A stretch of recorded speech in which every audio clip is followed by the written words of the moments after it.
Hi folks, Pastor Steve Herring. Welcome back to part 2 for our Bible study for Wednesday, the 10th of February, 2021. I'm going to begin this by reading to you Matthew chapter 24, starting with the first verse. And this is not long before the Passion narrative in Matthew's Gospel, nearing the end of Jesus' time of public ministry. Matthew 24, Jesus and the disciples are in Jerusalem. Jesus left the temple and was going away when his disciples came to point out to him the buildings of the temple. And he answered them, "You see all of these things, do you not? Truly I say to you, there will not be left here one stone upon another that will not be thrown down." So Jesus went and sat on the Mount of Olives, and the disciples came to him privately, saying, "Tell us, when will this be, and what will be the sign of your coming and the close of the age?" And Jesus answered them, "Take heed that no one leads you astray. For many will come in my name, saying, 'I am the Christ,' and they will lead many astray. And you will hear of wars and rumors of wars. See that you are not alarmed, for this must take place, but the end is not yet. Nation will rise against nation and kingdom against kingdom, and there will be famines and earthquakes in various places. All this is but the beginning of the birth pains. And then they will deliver you up to tribulation and put you to death. And you will be hated by all nations for my name's sake. And many will fall away and betray one another and hate one another, and many false prophets will arise and lead many astray. Because wickedness is multiplied, most people's love will grow cold. But the one who endures to the end will be saved. And this gospel of the kingdom will be preached throughout the whole world as a testimony to all nations. Then the end will come."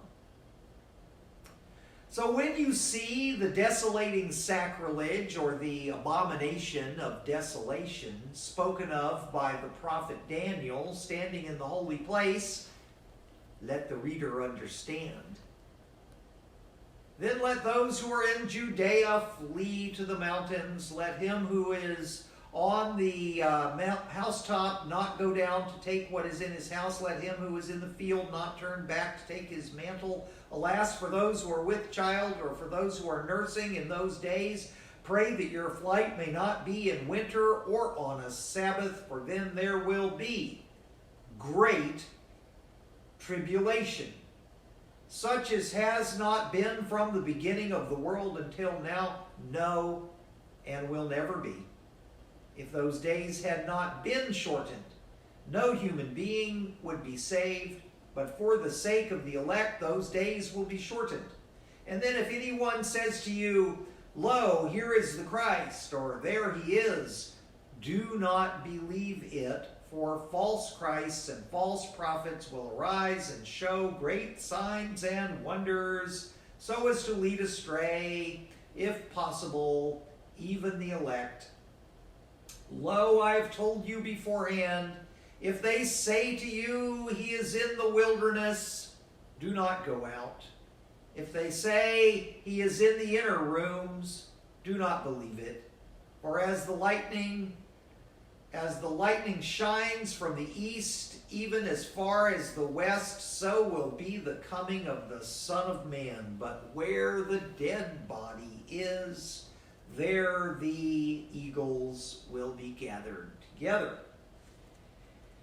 Immediately after the tribulation of those days, the sun will be darkened, and the moon will not give its light, and the stars will fall from heaven, and the powers of the heavens will be shaken, and there will appear the sign of the Son of Man in heaven, and all the tribes of the earth will mourn, and they will see the Son of Man coming on the clouds of heaven with power and great glory. He will send out his angels with a loud trumpet call, and they will gather his elect from the four winds, from one end of heaven to the other. From the fig tree learn its lesson. As soon as its branch becomes tender and puts forth its leaves, you know that summer is near. So also when you see all these things, you know that he is near, at the very gates. Truly I say to you, this generation will not pass away till all these things take place. Heaven and earth will pass away, but my words will not pass away. This is the word of the Lord. Matthew 24, verses 1 through 35. Now, it is important when we hear these words for us to understand that the whole concept of the world in the ancient time was very localized. And that, I think, is very similar to the way we looked at the world when we were younger. You know, before you really learned how to drive and before you really learned how to go places and get places, you were completely dependent upon your parents to take you where you needed to go. And your world was smaller. As you grew up, your world became larger. And even still, we are very different from one another as far as how far we've traveled in the course of our lives. Something I always did when I was teaching geography was I would ask my students at the beginning of the semester in every class to please chart for us the northernmost they had been in their lives, the southernmost they had been in their lives, the eastern and the western, to just describe for me those 4 points on the globe, basically, in the world, right? So, okay, in my case, the furthest north that I have been, and I'd have to look at the map, but Washington State and British Columbia, crossing the border into British Columbia, or Cape Breton Highlands in Nova Scotia, the northern tip of Nova Scotia, but actually the United Kingdom, I believe, is a little bit further north than that. So that's my north extremist. My southern extremist would be Nicaragua and Belize in Central America. My eastern extremist would be Istanbul in Turkey. And my western extremist for me personally would be the island of Hawaii. Okay, that's as far as I've been. Okay. As far as you've been, it is really operative in your concept of the world and the size of the world and the complexity of the world and the nature of the world. And that is essential if you're going to be looking at the end of the world. You see, what is the end of the world? What does that mean? Now, for us in examining this text, this started when the disciples were just so impressed to see this incredible structure that was built in Jerusalem, this temple, this house of God, this amazing place. They were just so amazed at it. And they said, they pointed it out to Jesus, and Jesus said, "Not one stone will remain upon another that will not be cast down." Okay, that was a catastrophic event. That is a reference to something that actually happened about 30 years, give or take, after Jesus' death.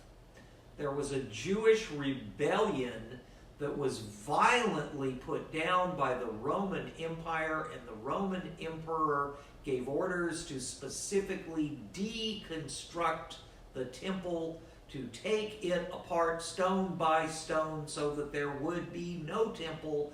All that remained would be what came to be known as the Western or Wailing Wall at the foundation of the temple. That's all that was left. Everything else cast down. And it was obvious to the people in that place at that time, that the destruction of the temple was the sign of the end of the world, because the temple was the world, and its operation was the operation of the world. This was the house of God.